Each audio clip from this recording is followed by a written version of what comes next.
Jean avait toujours su que sa belle-mère, Marguerite, avait un goût prononcé pour l'extravagance. C'était un trait de caractère qui s'était manifesté dès leur première rencontre, lors d'un dîner où elle avait insisté pour commander 3 bouteilles de champagne différentes, juste pour comparer leurs bulles. À l'époque, il avait trouvé ça amusant, presque charmant. Mais au fil des années, cette excentricité était devenue de plus en plus pesante, surtout pour son portefeuille. Alors, quand Marguerite avait proposé des vacances familiales dans un resort tropical pendant le dîner du dimanche, j'en avais pas été particulièrement surpris. C'était tout à fait son style. Ce qui l'avait fait s'étrangler avec son rôti, en revanche, c'était le moment où elle avait nonchalamment mentionné le prix, 50 000 €. Et plus encore, son insistance sur le fait que c'était à lui de payer. « Tu as reçu une belle prime cette année, non ?» avait-elle dit en sirotant son vin, comme si elle parlait de la météo. Ce serait l'occasion parfaite de faire quelque chose en famille. Les enfants n'oublieraient jamais ça. Jean avait jeté un coup d'œil à sa femme, Émilie, qui regardait son assiette avec un intérêt soudain pour ses haricots verts. Il connaissait ce regard. C'était celui qui disait « Je suis désolé, mais tu sais comment est ma mère ». Les enfants, Thomas et Sophie, avaient immédiatement levé la tête de leurs assiettes, les yeux brillants d'excitation. « On va vraiment partir en vacances ?» avait demandé Sophie, sa voix montant dans les aigus. « Sur une île ?» Avec des dauphins, avait ajouté Thomas, bondissant presque sur sa chaise. Jean s'était senti piégé. Le regard plein d'espoir de ses enfants, le silence éloquent d'Émilie, et le sourire satisfait de Marguerite formaient un triangle dont il ne pouvait pas s'échapper. Il avait effectivement reçu une prime substantielle, mais il avait prévu de l'utiliser pour rénover la cuisine, un projet qu'Émilie attendait depuis des années. « Je vais y réfléchir » avait-il dit prudemment, essayant de gagner du temps. Mais Marguerite n'était pas du genre à laisser une proie s'échapper si facilement. « Oh, il faut décider rapidement » avait-elle insisté. « Les meilleures suites partent vite, et j'ai déjà repéré quelque chose de parfait pour nous. » Vue sur l'océan, service de majordome privé, spa dans la chambre. Les jours suivants s'étaient transformés en une bataille silencieuse. Marguerite appelait plusieurs fois par jour, envoyait des photos du resort, parlait aux enfants des activités qu'ils pourraient faire. Elle avait même commencé à planifier les tenues qu'ils devraient tous porter pour le dîner de gala du Nouvel An. Finalement, après une semaine de pression constante, Jean avait cédé. Ce n'était pas tant pour faire plaisir à Marguerite que pour la joie qu'il voyait dans les yeux de ses enfants chaque fois qu'il parlait du voyage. Et puis, il devait l'admettre, l'idée de s'échapper du froid hivernal pour une plage paradisiaque avait quelque chose de séduisant. « D'accord » avait-il dit un soir, pendant que Marguerite montrait pour la énième fois des photos du resort sur sa tablette. « On va le faire. » La réaction avait été immédiate. Les enfants s'étaient mis à sauter partout dans le salon, Émilie lui avait fait un sourire reconnaissant, et Marguerite, eh bien, Marguerite avait sorti son téléphone pour appeler immédiatement l'agence de voyage. Les semaines suivantes s'étaient transformées en un tourbillon de préparatifs. Marguerite avait pris les commandes avec une efficacité militaire. Elle organisait tout, des transferts en limousine à l'aéroport jusqu'aux réservations pour les restaurants du resort. Chaque jour apportait son lot de nouveaux détails à régler, de décisions à prendre, de listes à faire. Jean avait remarqué que sa belle-mère passait de plus en plus de temps au téléphone, s'isolant dans le jardin ou sur le balcon pour avoir des conversations à voix basse. Au début, il avait mis ça sur le compte de son perfectionnisme habituel. Après tout, Marguerite avait toujours aimé tout contrôler dans les moindres détails. Mais il y avait quelque chose de différent cette fois-ci. Des regards furtifs, des sourires énigmatiques, des conversations qui s'arrêtaient brusquement quand il entrait dans la pièce. Jean avait commencé à avoir un mauvais pressentiment, une sensation désagréable au creux de l'estomac qu'il n'arrivait pas à expliquer. Un soir, alors qu'il rentrait tard du bureau, il avait surpris une conversation entre Marguerite et quelqu'un au téléphone. « Oui, tout est arrangé » disait-elle. Il ne se doutera de rien jusqu'au dernier moment.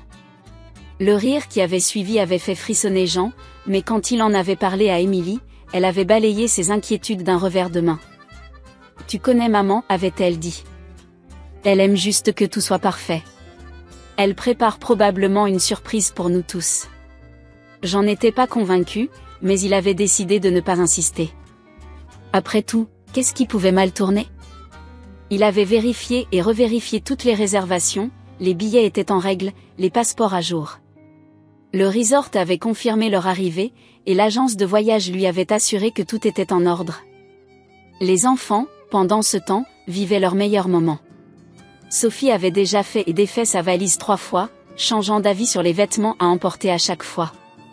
Thomas passait ses journées à regarder des vidéos de plongée avec masque et tuba, convaincu qu'il allait découvrir un trésor sous-marin.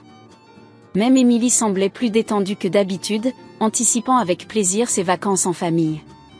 Elle avait acheté de nouveaux maillots de bain, fait faire des soins au visage, et passait ses soirées à lire des guides touristiques sur leur destination. Seul Jean ne parvenait pas à se débarrasser complètement de son inquiétude. Quelque chose dans le comportement de Marguerite continuait de le tracasser, comme un caillou dans sa chaussure dont il n'arrivait pas à se débarrasser. Le grand jour était enfin arrivé. Jean s'était réveillé avant même que son réveil ne sonne, l'esprit déjà en ébullition. Il était 5 heures du matin, et la maison dormait encore. Dans la pénombre, il avait vérifié une dernière fois les documents de voyage, alignant soigneusement les passeports et les billets sur la table de la cuisine.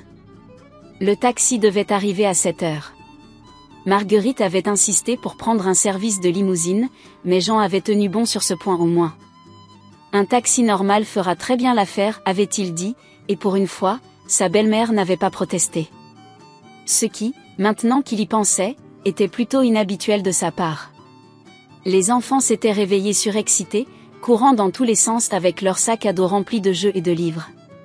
Sophie avait absolument tenu à emporter son ours en peluche préféré, même si elle prétendait être trop grande pour les doudous à 10 ans.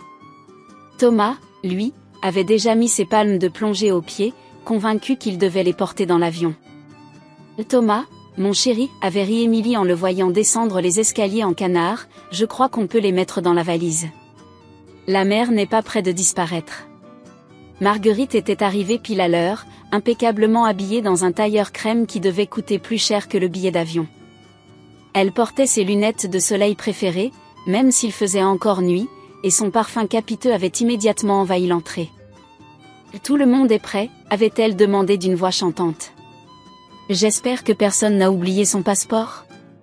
Jean avait remarqué qu'elle semblait particulièrement joyeuse ce matin-là, presque euphorique. Elle n'arrêtait pas de vérifier son téléphone, souriant à chaque message qu'elle recevait. À un moment, il l'avait surprise en train de chuchoter dans son téléphone, « Oui, oui, tout se passe comme prévu. On arrive bientôt. » Le trajet jusqu'à l'aéroport s'était déroulé dans une atmosphère étrange.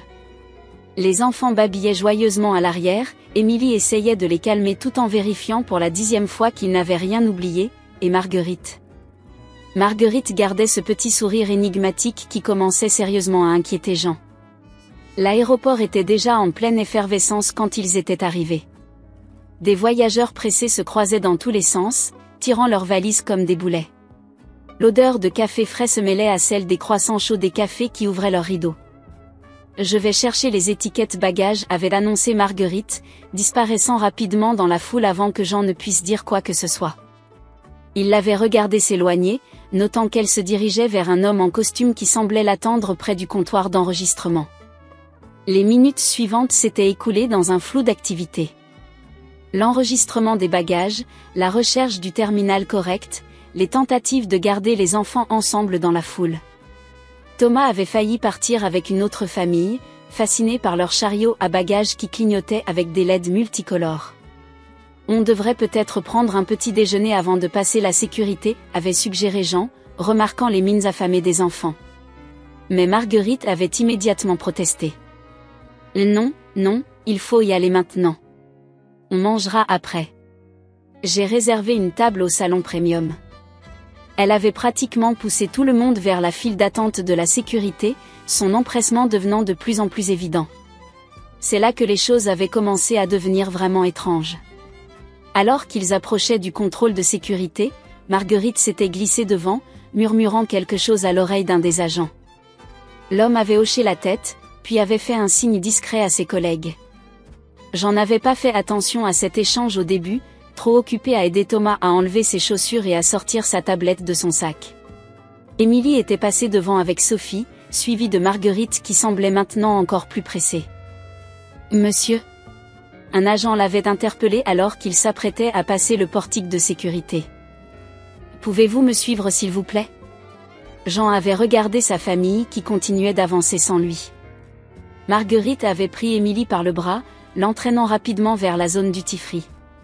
Les enfants suivaient, Thomas se retournant brièvement avec un regard interrogateur. « Il y a un problème ?» avait demandé Jean, sentant une boule se former dans son estomac. « Simple vérification de routine, monsieur. Si vous voulez bien me suivre dans ce bureau. » Le bureau s'était avéré être une petite pièce sans fenêtre, meublée d'une simple table et de 2 chaises. L'agent qui l'avait accompagné était resté debout près de la porte, son visage ne trahissant aucune émotion. Les minutes s'étaient transformées en quart d'heure, puis en heure. Jean avait vu sur son téléphone les messages d'Émilie. « Où es-tu ? L'embarquement va commencer. » Puis, maman dit de ne pas s'inquiéter, qu'elle s'occupe de tout. Et enfin, on doit monter dans l'avion. Je suis désolé, je ne sais pas ce qui se passe. Assis dans cette petite pièce sans fenêtre, Jean regardait leur défilé sur son téléphone. Chaque minute qui passait rendait la situation plus claire et plus douloureuse à la fois. Les derniers messages d'Émilie lui serraient le cœur, des photos des enfants dans l'avion, leurs petits visages inquiets tournés vers l'appareil.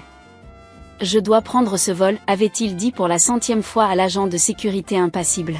« Ma famille m'attend. »« Désolé, monsieur. Nous avons reçu des instructions spécifiques. Vous ne pouvez pas embarquer pour le moment. » Des instructions ?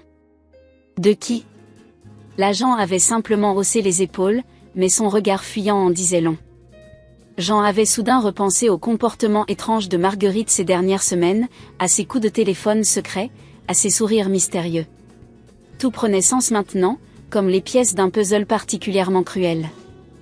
Il avait sorti son téléphone une nouvelle fois, composant le numéro de Marguerite. Bien sûr, elle ne répondait pas. Il pouvait presque la voir, confortablement installée en première classe, savourant sa victoire avec un verre de champagne. L'écran de son téléphone s'était illuminé avec un message d'Émilie, l'avion décolle. « Maman dit que tu prendras le prochain vol, qu'il y a eu un problème avec ton billet. » C'est vrai ? Jean avait fixé le message un long moment, son sang bouillonnant dans ses veines. Comment expliquer à sa femme que sa propre mère avait orchestré tout ça ? Comment lui dire que Marguerite avait délibérément manigancé pour le laisser derrière ? « Monsieur ?» Un nouvel agent était entré dans la pièce, l'air légèrement mal à l'aise. « Vous êtes libre de partir maintenant. »« Partir ? Et mon vol ? » Il vient de décoller. » Jean était resté assis un moment, digérant l'information. Par la fenêtre du couloir, il pouvait voir un avion prendre son envol, emportant sa famille vers une destination paradisiaque, le laissant seul avec sa colère et son incompréhension. En sortant de la zone de sécurité, il s'était dirigé mécaniquement vers le comptoir de la compagnie aérienne. La jeune femme derrière le comptoir avait écouté son histoire avec des yeux de plus en plus grands. « Je vois ici une note sur votre réservation », avait-elle dit en tapant sur son clavier. « Votre billet a été annulé ce matin, à la demande de la personne qui a effectué la réservation. » Marguerite, avait murmuré Jean entre ses dents. Elle a tout organisé depuis le début. Assis dans un café de l'aéroport, un café froid devant lui, Jean avait commencé à réfléchir plus clairement. La colère initiale laissait place à une détermination froide. Il ne laisserait pas Marguerite gagner si facilement. Il avait sorti son ordinateur portable et commencé à chercher d'autres vols.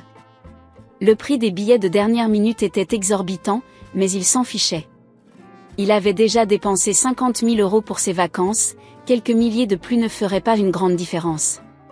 Son téléphone n'arrêtait pas de vibrer avec des messages d'Émilie. Elle commençait à comprendre que quelque chose n'allait pas. « Jean, qu'est-ce qui se passe vraiment ?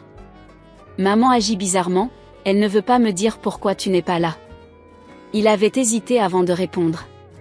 Comment expliquer la situation sans créer plus de drama ? Il avait finalement opté pour la simplicité. « Ne t'inquiète pas, je prends un autre vol. Profite du voyage avec les enfants. On parlera de tout ça quand j'arriverai. » Une hôtesse de l'air qui passait près de lui s'était arrêtée, intriguée par son air désemparé. Il lui avait raconté son histoire, et elle avait secoué la tête, incrédule. « J'ai vu beaucoup de drames familiaux dans ce métier, » avait-elle dit, « mais ça, c'est du niveau supérieur. Attendez une minute. Elle était revenue quelques minutes plus tard avec un numéro de téléphone. Appelez directement la compagnie à ce numéro. Expliquez votre situation. Ils pourront peut-être vous aider. L'appel avait duré presque 1 heure, mais ça en valait la peine. Non seulement il avait réussi à obtenir une place sur un vol partant le soir même, mais l'agent au téléphone, touché par son histoire, lui avait fait un prix préférentiel. Pendant qu'il attendait son nouveau vol, Jean avait commencé à faire des recherches sur le resort. Il connaissait Marguerite, elle n'en resterait pas là. Elle avait sûrement prévu d'autres surprises pour lui. Il devait être prêt. Il avait appelé directement l'hôtel, prétextant vouloir organiser une surprise pour sa famille. La réceptionniste avait été très coopérative, surtout quand il lui avait expliqué la situation. Elle lui avait confirmé que Marguerite avait déjà fait plusieurs demandes spéciales, notamment concernant l'accès à certaines zones de l'hôtel. « Ne vous inquiétez pas, monsieur, » avait dit la réceptionniste. « Je noterai dans le système que vous devez avoir accès à tout, quelles que soient les demandes précédentes. » Alors qu'il attendait dans le terminal, Jean avait reçu une photo des enfants sur la plage, leur sourire lumineux lui réchauffant le cœur malgré la situation. Il se promit que Marguerite ne gâcherait pas ses vacances. Il transformerait sa tentative de sabotage en une opportunité de montrer à sa famille ce dont il était capable. Le vol de nuit était à moitié vide, ce qui arrangeait bien Jean. Il avait toute une rangée pour lui seul, un petit luxe inattendu dans cette journée chaotique. L'avion avait décollé avec un léger retard, les lumières de la ville s'estompant progressivement sous les nuages. Installé près du hublot, Jean repensait aux événements de la journée, son esprit oscillant entre la colère et une étrange forme d'admiration pour l'audace de Marguerite. Il fallait un certain culot pour orchestrer un tel plan, surtout quand on savait que c'était lui qui avait payé pour tout.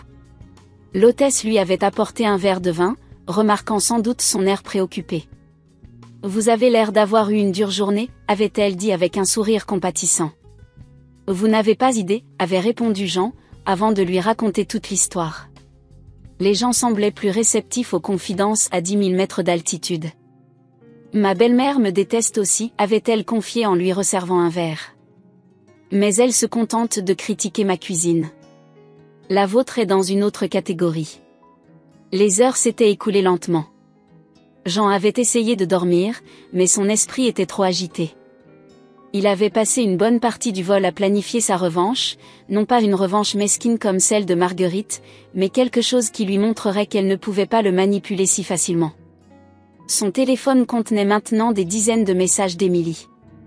Elle avait finalement compris ce qui s'était passé et était furieuse contre sa mère. « Je n'arrive pas à croire qu'elle ait fait ça », disait son dernier message. « Les enfants n'arrêtent pas de demander où tu es.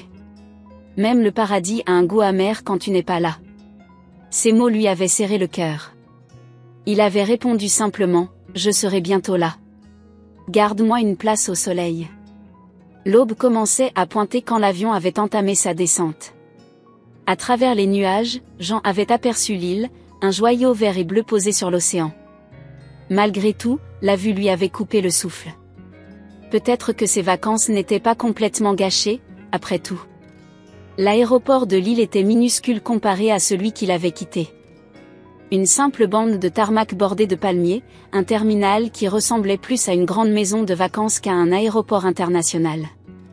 L'air chaud et humide l'avait frappé dès sa sortie de l'avion, comme une étreinte tropicale.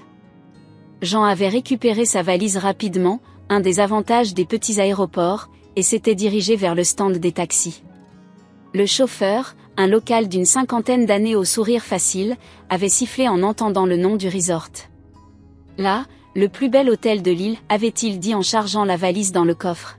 « Votre famille est déjà là-bas » Jean avait hoché la tête, ne voulant pas rentrer dans les détails. Le chauffeur avait dû sentir sa réticence car il avait changé de sujet, commençant à parler de l'histoire de l'île et des meilleurs endroits à visiter.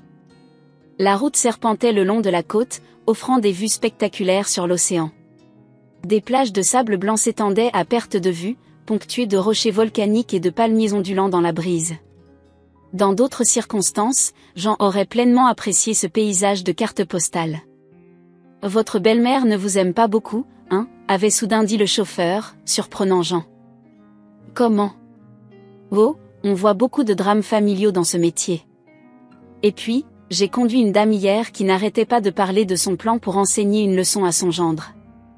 Il avait ri doucement. Elle était tellement fière d'elle. Jean avait secoué la tête, mi-amusé, mi-exaspéré. Elle ne perd rien pour attendre. Là, la vengeance, avait philosophé le chauffeur. C'est comme un fruit tropical, meilleur quand il est servi froid. Le resort était apparu au détour d'un virage, majestueux et imposant. Une série de bâtiments blancs s'étalait le long d'une plage privée, entourée de jardins luxuriants. Des piscines à débordements scintillaient au soleil, et Jean pouvait voir des gens qui prenaient leur petit déjeuner sur des terrasses ombragées. Le taxi s'était arrêté devant l'entrée principale, où un portier en uniforme blanc s'était immédiatement précipité pour prendre sa valise. Jean avait généreusement pourboire le chauffeur, qui lui avait fait un clin d'œil complice. « Bonne chance avec votre belle-mère », avait-il dit. Et n'oubliez pas, parfois, le meilleur moyen de se venger, c'est d'être plus heureux qu'elle ne le voudrait. Ces mots résonnaient encore dans l'esprit de Jean alors qu'il franchissait les portes du resort. L'intérieur était encore plus impressionnant que l'extérieur, avec son hall majestueux orné de fleurs tropicales et ses fontaines murmurantes. Le hall de l'hôtel bourdonnait d'activités matinales quand Jean s'est approché de la réception. La jeune femme derrière le comptoir, son badge indiquait « Marie », l'a accueilli avec un sourire qui s'est légèrement crispé quand il a donné son nom. Là, oui. Monsieur Martin. Nous avons été informés de la situation. Elle a tapoté nerveusement sur son clavier, jetant des regards furtifs autour d'elle. Votre belle-mère est passée ce matin pour demander qu'on vous refuse l'accès à la suite familiale, mais la direction a décidé de ne pas donner suite à cette requête. Jean a senti un sourire se dessiner sur son visage. Au moins, quelque chose allait dans son sens. Elle est où maintenant? Madame Dubois prend son petit déjeuner à la piscine principale. Votre épouse et vos enfants sont partis en excursion il y a 1 heure. Marie a baissé la voix. Elle leur a dit que vous aviez annulé votre voyage pour raisons professionnelles. Cette dernière information a fait monter une nouvelle vague de colère en Jean. Mentir aux enfants, c'était la goutte d'eau. Il a récupéré sa carte magnétique et s'est dirigé vers la piscine, ses pas résonnant sur le marbre poli du sol. L'air était déjà chaud et lourd de parfums tropicaux. Des oiseaux exotiques chantaient dans les palmiers, et le bruit des vagues formait une douce mélodie de fond. Dans d'autres circonstances, l'endroit aurait été paradisiaque. Il l'a repéré immédiatement. Marguerite était installée sur un transat de luxe, un grand chapeau de paille sur la tête, sirotant ce qui ressemblait à un cocktail coloré. Elle feuilletait négligemment un magazine, l'image même de la belle-mère privilégiée profitant de vacances qu'elle n'avait pas payées. Jean s'est approché silencieusement, son ombre se projetant sur le magazine. Marguerite a levé les yeux, et pendant une fraction de seconde, il a vu la surprise et peut-être même un soupçon de peur traverser son visage. Mais elle s'est vite reprise, affichant son sourire habituel. Jean. Quelle surprise! Je pensais que vous aviez décidé de rester à Paris pour travailler. Vraiment? La voix de Jean était calme, presque douce, mais chargée d'une colère froide. C'est intéressant, cette version des faits. Presque aussi intéressante que votre petite manigance à l'aéroport. Marguerite a pris une gorgée de son cocktail, comme pour gagner du temps. Je ne vois pas du tout de quoi vous parlez. Non.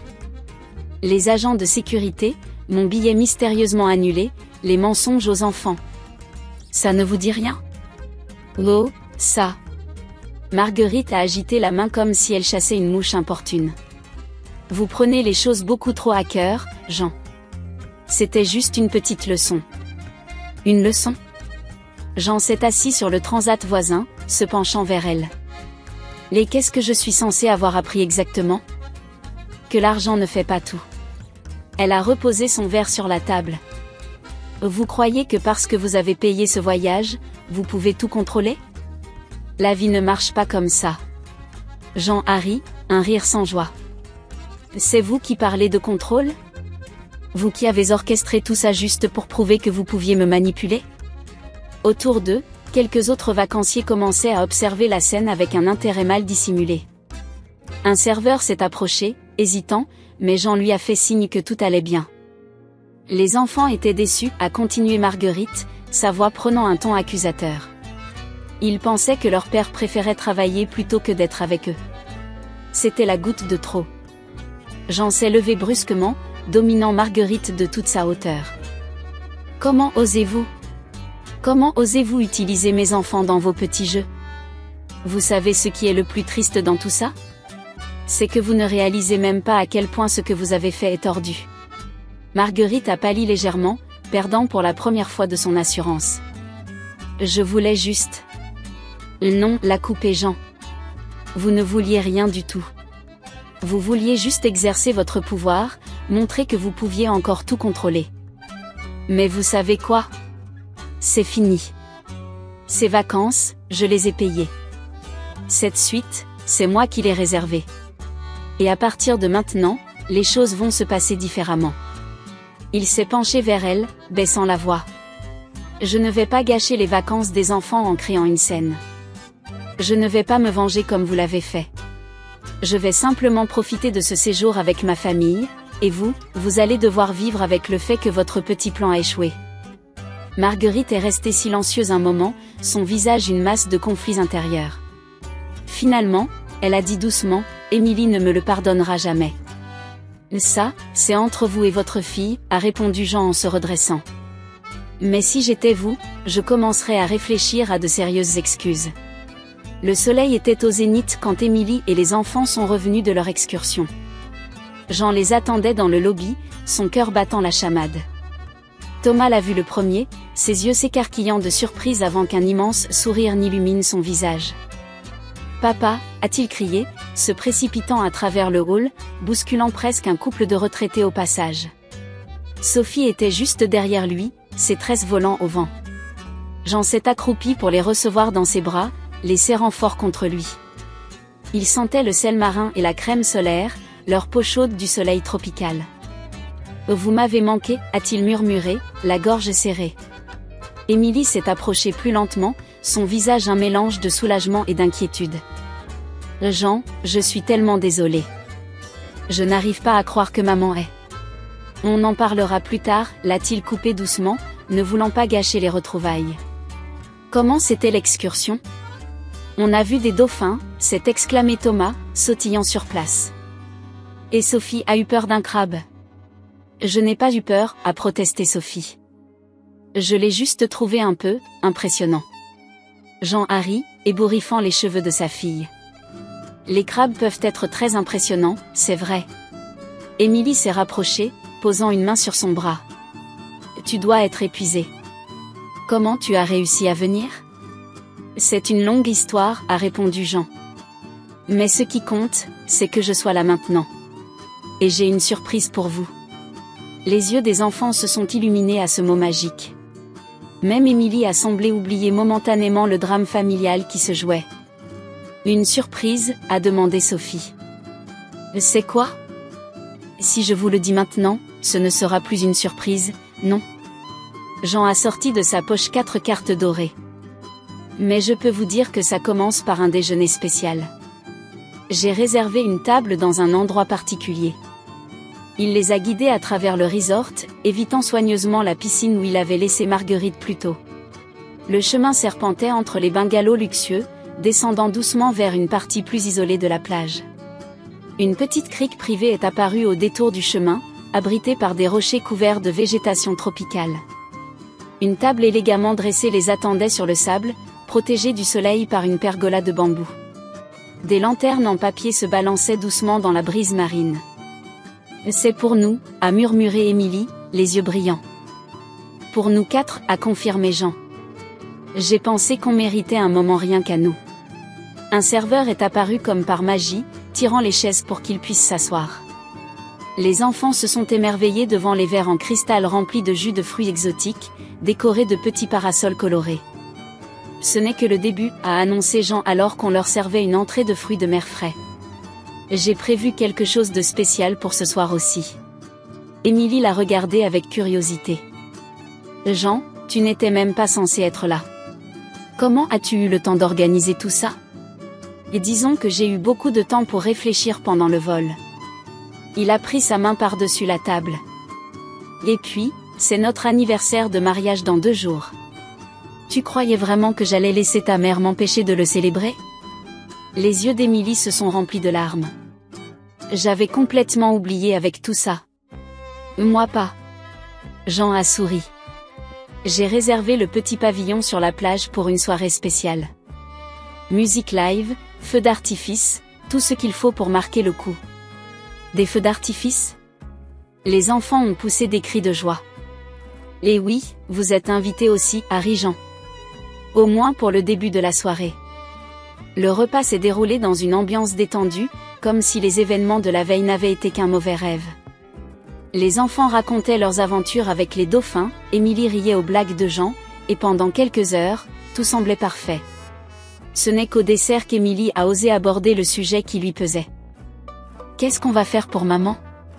Jean a pris une bouchée de son gâteau au chocolat, prenant le temps de réfléchir. Je pense qu'on devrait lui laisser une chance de s'excuser. Pas pour moi, mais pour les enfants. Et pour toi. Émilie a hoché la tête lentement. Elle est allée trop loin cette fois. Oui, mais on ne va pas la laisser gâcher ses vacances. On va profiter de chaque moment, et si elle veut en faire partie, elle devra faire des efforts. Le soleil commençait à décliner sur l'océan, peignant le ciel de teintes orangées et roses. La plage privée s'était transformée comme par magie. Des centaines de petites lanternes parsemaient le sable, créant un chemin lumineux jusqu'au pavillon. Des torches tiki plantées dans le sable projetaient une lueur dorée sur les vagues qui venaient mourir doucement sur la rive. Jean avait passé un costume léger, blanc comme il se doit sous les tropiques. Émilie portait une robe fluide couleur sable qui dansait dans la brise du soir. Même les enfants s'étaient mis sur leur 31, Thomas dans une chemise à fleurs qui le faisait ressembler à un petit businessman en vacances, et Sophie dans une jolie robe bleue assortie à l'océan. C'est comme un conte de fées, a murmuré Sophie, ses yeux brillants à la lueur des lanternes. Un petit groupe de musiciens locaux jouait des mélodies douces, le son de leurs instruments se mêlant parfaitement au bruit des vagues. L'air était chargé de parfums exotiques, un mélange de fleurs de tiare et de vanille. Alors qu'ils approchaient du pavillon, Jean a remarqué que les serveurs avaient suivi ses instructions à la lettre. La table était un chef-d'œuvre de décoration tropicale, avec des centres de table composés d'orchidées fraîches et de fruits exotiques. Des bougies flottaient dans des coupes en verre remplies d'eau, leur lumière dansant sur les visages. Jean. Émilie s'est arrêtée, émue. C'est magnifique. Ce n'est que le début, a-t-il souri, tirant sa chaise. Les enfants se sont installés, pour une fois sans se chamailler, impressionnés par l'ambiance féerique. Le premier plat est arrivé, porté par des serveurs qui semblaient glisser sur le sable, des fruits de mer présentés dans des coquilles de noix de coco évidées, garnis de fleurs comestibles. C'est trop beau pour être mangé, a déclaré Sophie, prenant une photo avec le téléphone de sa mère. Au loin, on pouvait voir d'autres dîneurs sur la terrasse principale du restaurant, mais leur coin de paradis semblait isolé du reste du monde, protégé par la douce musique et la lumière tamisée des lanternes. C'est alors qu'une silhouette familière est apparue à la limite du cercle de lumière. Marguerite se tenait là, hésitante, tenant quelque chose dans ses mains. Pour la première fois depuis que Jean la connaissait, elle semblait avoir perdu de sa superbe. Un silence tendu est tombé sur la table. Les musiciens, sentant le changement d'atmosphère, ont doucement baissé le volume de leur mélodie. Je peux. Marguerite s'est éclairci la gorge.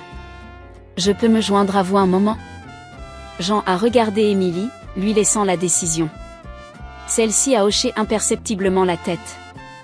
Bien sûr, maman, a dit Émilie doucement. Il y a une place libre. Marguerite s'est approchée, tenant ce qui s'est avéré être un album photo.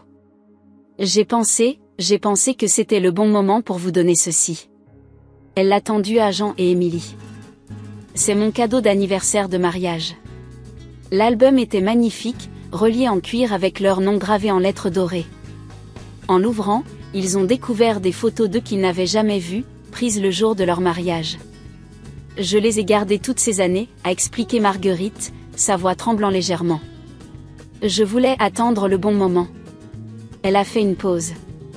Jean, je vous dois des excuses. Ce que j'ai fait, c'était impardonnable. Les enfants regardaient la scène avec de grands yeux, ne comprenant pas tout mais sentant l'importance du moment. Pourquoi, maman, a demandé Émilie doucement. Pourquoi avoir fait tout ça? Marguerite a baissé les yeux vers ses mains. Je suppose que, j'ai eu peur de perdre mon importance. De voir ma petite fille avoir sa propre famille, si heureuse, si indépendante. Elle a regardé Jean. Et vous, vous sembliez tout gérer si parfaitement. Je me suis sentie inutile. Jean a considéré ces paroles un moment, puis a fait signe à un serveur. Apportez un autre verre de champagne, s'il vous plaît. Il s'est tourné vers Marguerite. Ce n'était pas la bonne façon de faire, mais je comprends le sentiment. Les premières étoiles apparaissaient dans le ciel quand les feux d'artifice ont commencé, illuminant l'océan de 1000 couleurs. Les enfants applaudissaient à chaque explosion, leurs visages levés vers le ciel avec émerveillement. Jean a pris la main d'Émilie, regardant sa famille réunie. Même Marguerite semblait plus détendue, souriant aux exclamations enthousiastes de ses petits-enfants. Ce n'étaient peut-être pas les vacances qu'il avait imaginées, mais parfois, les meilleures histoires sont celles qui ne se déroulent pas comme prévu. Les jours suivants se sont écoulés dans une atmosphère radicalement différente. Le resort, déjà paradisiaque, semblait encore plus beau maintenant que les tensions s'étaient apaisées.